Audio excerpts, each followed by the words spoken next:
So we're going to set up my first game of Arkham Horror. I'm going to use instructions straight from the guide so you can follow what I'm doing. If you're trying to do this yourself, you can follow how I'm doing it and you can use this information to set up future scenarios for yourself. So first step, choose an investigator. I'm going to choose Roland Banks because he is a great person to use in solo. I've got my deck ready. If you play multiplayer, choose someone to be the lead investigator. That is going to be the guy who goes first. Assemble and shuffle the player deck, step 3. So I'm only going to use a few cards here for an instructional video. So I've got a few cards, I'm going to put them down here next to me. This is my player deck. I'm going to put my player card by my deck as well. It's up to you how you lay out your game. You can have your deck in any way you want, your play area, you can have the locations any order you want, how you want the act agenda card. Entirely up to you, whatever you find comfortable with, whatever you find works best for you. So first of all, assemble token pool. This means we will have to gather all the available tokens such as the resource, health, sanity and clues. In a nearby area you can use bowls or cups or just a plastic bag for all players to reach in and be able to take out when they need to. Next step, assemble the chaos bag. Each scenario will have a certain way of the chaos bag set up. A list of number of symbols and modifiers, and let's put it closer, you can see us here. So this means I have to have 1+1 token, 2 0 tokens, 3 -1 tokens, 2 -2 tokens, a -3, a -4, 2 skull icons, 1 culty symbol, 1 tablet, an auto fail, and an elder sign token. When it says assemble the chaos bag, it can mean anything from a bag, a bowl, a cup, anything you can have that's in reach of all players, and it can give some madness. You don't want to see what you're pulling out first, so I've got a little bag here. I can use some my chaos tokens, pull a hand in, and pull out a token, and that tells me how my skill test is going to go. So I've got my character's health down here ready. I've got 9 health and 5 sanity. Next step is to take starting resources. Each player has 5 resources at the start of the game. Put them down here. And lastly, step 7 is to draw an opening hand. Each character draws 5 cards from their deck. If you draw a weakness card, immediately set it aside and then draw an initial card and shuffle it back into your deck. And also, if you wish, you can draw a mulligan, which you take the cards you drew, put to the side, draw 5 more cards, shuffle them back into the deck. A mulligan is useful if you have no assets in your hand, or all skill cards, or cards take up too many slots in the same area. So we've got a character ready down here in the corner. We've got our player deck, investigator card for guide, our health, and our resource tokens. Next up, read the scenario instruction for the gathering. So this and all future expansions will be the campaign log. We'll have some brief text to tie the story, and then we have part 1, the gathering. So the very first thing all campaign logs tie to do is to gather cards from the following character sets. So you have to gather all cards that have these symbols on them: the gathering, rats, ghouls, striking fear, ancient evils, and the chilling cold. So I have this ready. So I've got the scenario reference card, the symbol, act and agenda cards with the same symbol for the gathering, all location cards with the symbol on them from the gathering, you can see in the centre there, plus the gathering set itself. And then I go through, make sure all symbols match on the cards here. So we have Creeping Chills, we have the Ancient Evil set, we have all the Striking Fear set, we have all of the Ghoul set, and all of the, lastly, the Rat set. Always make sure you have all the cards accounted for here, because at some point in the game you might have to put a certain card to play, or do a certain effect. You might get lost, stuck, and think, what have I done something wrong? Always check and read the campaign guide thoroughly. So I've got all the cards ready. So what I'm going to do first is, this is how I do it. I get the reference guide, put it nearby my play area. I also get the act card, place it nearby so all players can read it. It's also good to read that agenda card or get all players to read it together to see what the general theme of the game is and how to progress in the scenario. That's ready. So next up, the campaign guide tells me to put the study location in play. Remember, always read each step thoroughly. So we get the study location, which is this one here. Put it into play. It says set each other location aside out of play. When it says put a card to play, just put it to the side in a nearby reach because you might need to grab it later on or use it later. So I'm going to put it up here just for now.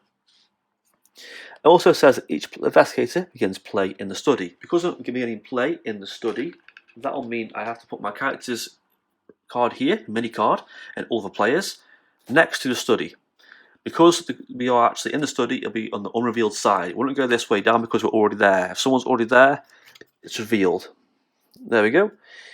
Also, don't forget, because we're in the study, let's just put the clue tokens on there. Like I said before, we're playing solo, so that means there'll be 2 clues on this card. Also tells me to set aside the Ghoul Priest, which is this card here, and Elita Chandler aside. Elita Chandler is a card here. See, this card has the blue player back, but it has the same set symbol as the Gathering. Because in some scenarios there'll be NPC characters that you can sort of help and save, or just get information from, or parlay with.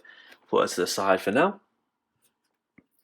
It also tells me to shuffle the main encounter cards together to form the encounter deck. To form the encounter deck is to take all the rest of the cards it tells you to, shuffle together, all the sets, place them nearby all players in easy reach, and this will be the encounter deck. At the end of the round, we'll draw cards from there, and that'll be how the game progresses. Okay, so you've got your first game ready. You've used a deck you've saw online, you've made, or you just used a sample deck from the guide. Everything's ready, and now you're thinking, what do I do? How do I progress? First of all, if you're ever stuck how to progress, always look at the Act card. So I've mentioned earlier the Act card has a threshold of 2 clues. That means once I gain 2 clues, I can progress. There's 2 clues right there. That tells me once I've gained 2 clues from this location, I can spend those clues and proceed. Spending clues, unless indicated, is a free action. It doesn't take up one of your actions of your game. So let's go through the player actions and example gameplay. So I'm not playing the game properly. I'm just going to use some examples of how the game will be played based on the actions. On your turn, you can perform 3 actions. If you get lost of what actions you've used, you can use an indicator. You might want to use a dice to tell you how many times you've done actions. So once you've hit 2, 3, your turn's over, flip your card, that should go over. But it's up to you. If you can remember, it's fine. So we have draw a card, gain a resource, activate an ability, engage an enemy, investigate, move to a location, play a card from your hand, evade an enemy, or fight an enemy. Now there's quite a lot of actions listed. When I first got this game, much like other people, I was overwhelmed by the number of actions I could take. And you do 3 per turn. Let's look at the simple ones first. So first action we can do, draw a card. That's simple, you just take your deck and draw a card. So if you wanted to, you could use your 3 actions to draw a card 3 times. Entirely up to you. If you have not much else to do, say you're waiting for enemy to appear or you need a bit of help, you can draw cards to get better cards you need. Next up is gain a resource. Much like draw a card, it's extremely simple. You just add another resource from the pool to your character's resource token collection. This can be handy if you have cards in your hand that you can't afford to play just yet, or you want to save up and play a couple of cards at your next go. Next up we have play a card from my hand. So I've got my 5 cards I've drawn here. So you can see here I've got a good variety. I've got a neutral asset, I've got a skill card, an event card, and 2 asset cards. Now what would I do to play here? You might think, oh, I want to get a machete out first or an ally out first, and that's fine, that's up to you. It's entirely up to you how you want to play your cards. Now, obviously, the event card here, I've played to defeat an enemy, discover the complete location. I can't play this, there's an enemy there, it'd be pointless. I can play a beat cop to give me extra stats. I could play a machete to help me fight, but you've got to think of the objective and how you want to play. It's always good to be prepared. Use your time when you haven't got enemies around and it's quite, the game's quite quiet to play assets. So, for instance, say I wanted to do 2 actions on my turn. I'm going to spend 1 action. I'm going to play the machete. I use 3 resources and put it down in my play area. Don't forget we have a number of slots per character. Only 1 hand slot. That's fine. So I've got an asset down here. This is my play area. This is mine. This is in my area. If a card told me to discard a card I control, it'd be this card here. If a card told me to discard an asset I control, this card would go. So this card's down here in my play area. So let's look at the card a bit more in detail. So obviously it has an action here. So in addition to one of your actions, you can trigger an action of a card. This is by a symbol down here. This is a action trigger ability. You can use this as part of your action. So you can do this 3 times. You can do this twice. Other cards might have similar things. So for instance, the flashlight, let's just find that here, has another action. See here? Spend a supply, investigate. So if I had these both down, as an action, I could do this, then I could do this. That's 2 actions used. So let's say I play the machete. Now let's say I want to play another card. I'm thinking a flashlight. So flashlight here has another hand symbol. So it's fine to play that because not over encumbered, I'm fine. I'm going to spend 2 resources to play the flashlight. So this is an item tool, cost 2. It has uses, 3 supplies. A lot of cards have a uses keyword. It could be ammunition, it can be supplies, it could be anything you want to use. It's up to you what you want to use for supplies. You can use resource tokens, you can use glue or doom tokens, Personally, this is just preference, I use a dice. Stands out more. Enters play with 3 supplies. So, obviously machete, I can't use. I need to be an enemy to fight. Now I can use this. It says, spend 1 supply, investigate. Your location gets -2 shroud for this investigation. So another action we can take in our turn is investigate a location. So if we want to gain a clue from this location, we need to investigate. We need to investigate the location to gather a clue. Now, if I wanted to, I could just go, right, I'm going to investigate this location. That's what I'm going to use. That's my action. What I do is I pit my intellect against the shroud value of the card. So my intellect is 3. The shroud value of the card is 2. As a general rule of Arkham Horror, and this is just my personal opinion, I like to have at least 2 higher than the value I need to achieve. So, for instance, I want to get that a bit higher. Now, what I could do is, I've got a couple of options here. I can just risk it. I can investigate, go, right, I'm going to investigate. I'm going to pull a token out. Let me just pick one randomly. Let's say I picked out the -1 token. That means that my modified skill value for this test is -1, so my intellect is 2. It's equal to or higher, I succeed, and I gain a clue, and that's my clue area. Let's say, for instance, I didn't get that, I got something a bit harsher. Let's say I pulled a -3 token. This means the modified skill value is -3, it's 0, it's an instant fail. Let's say I pulled out a token, let's see, references something on the card. Let's say I pulled out a skull token. I look at the reference card, I get -X, where X number of ghoul enemies at location. There's no ghouls here, so X would be 0. So I've succeeded, I've gained a clue. I pull out the auto-fail token. You'll learn to hate this, by the way. This is an auto-fail. No matter what you've used, it sets your skill value to 0 and you're going to fail. If I got really lucky, I could pull the good old Elder Sign token. So looking at my character's reference card, I'll just get his character out here. If I pulled this, it gave me +1 for each clue on your location. So my modified skill value would be 3, 4, 5 with this token. So what else can I do? Say I want to get a token. Say I want to get that clue token. I wanted better odds. What can I do to get better odds? Well, for starters, the flashlight has here to spend a supply and investigate. So use an action to investigate with the card. It's important to know that you can investigate and fight and evade based on either actions you can do yourself or actions of the cards. So for instance, I can investigate freely on myself just by using the ability, or I can use investigate keyword in bold down here on this card to investigate. I spend a supply, your location gets -2 shroud, investigation. So by using this to investigate, the location now has a temporary shroud value of 0, which means that I'm probably going to succeed in the skill test, which is going to be really handy. What else can I do to do this?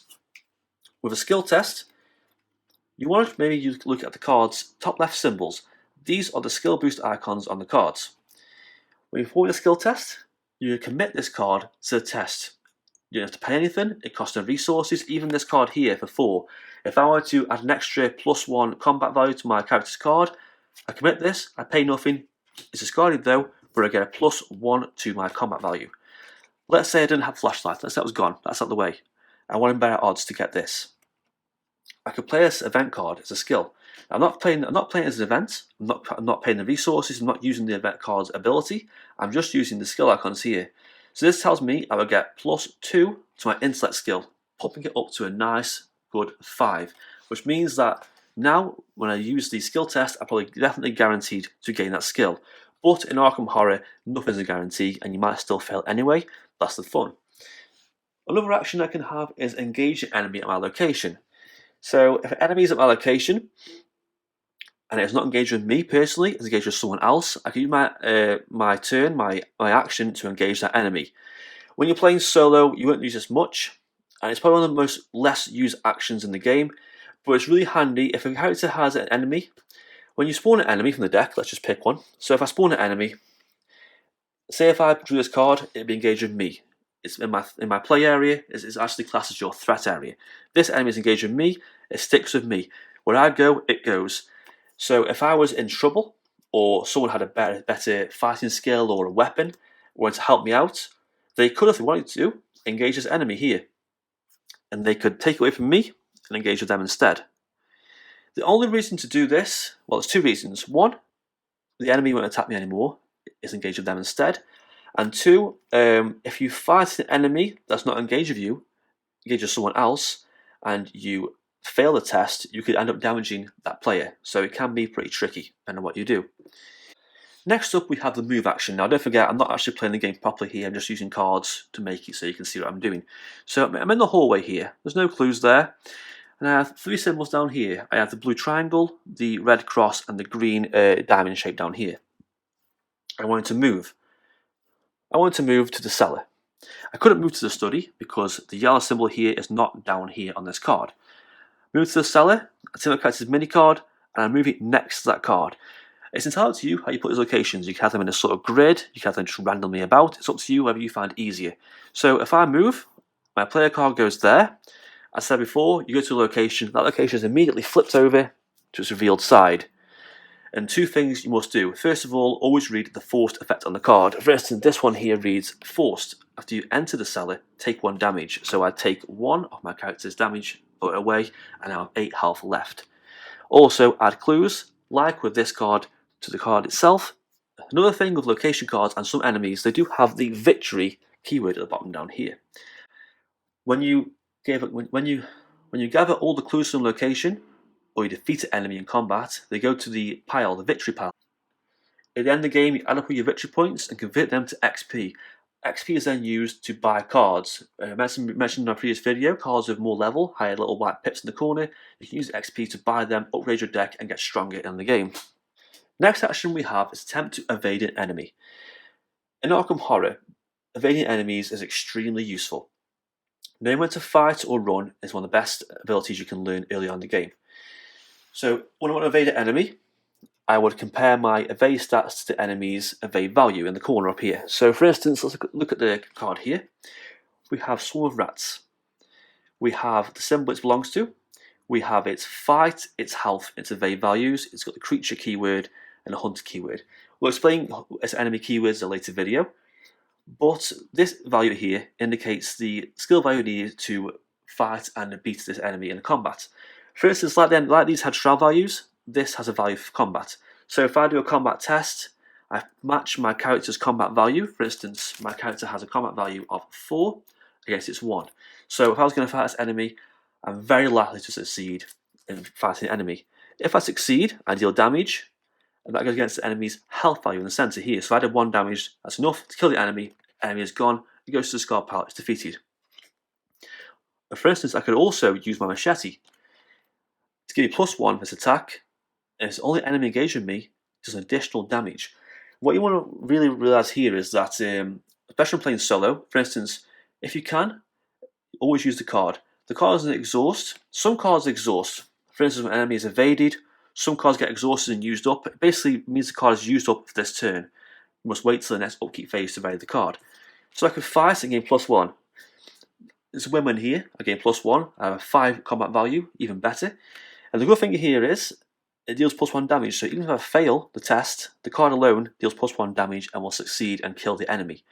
If I wanted to evade, instead of fighting, I must test my character's evade value, which is the top right card here, against the enemy's evade value here. For instance, I've only got an evade value of 2. The rats has 3. And logistically speaking, the rats are no threat. I could easily kill the rats.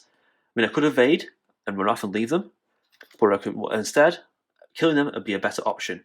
If I had a character who had a really high evade value and had a really terrible combat value, maybe evading the enemy would be a lot better. Once the enemy is evaded, it is exhausted and left at a location where you are. You're then free to move away. At the end of the round, the enemy will ready up, and it will stay there unless it has a hunter keyword. This one does, and it'll move around. We'll explain how hunter keywords move later on in the game, how enemies work. But knowing to evade an enemy is great. It avoids damage. If you're fighting a really strong enemy that might take a few hits, it's always good to also, in any order you want, you can evade first, you can fight and evade it, so it exhausts, fight it, and then run off, because the enemy will not ready and not attack you. The symbol down here indicates how much damage or sanity damage I would take. This means that when this enemy attacks me, I'll take 1 physical damage. If there's any blue symbols here, I'd take sanity damage too. And that is it for the basics of the character actions. Look forward to our next video where I explain the upkeep and enemy phase in detail, followed by another video after that where we're going to explain the Mythos phase in detail as well.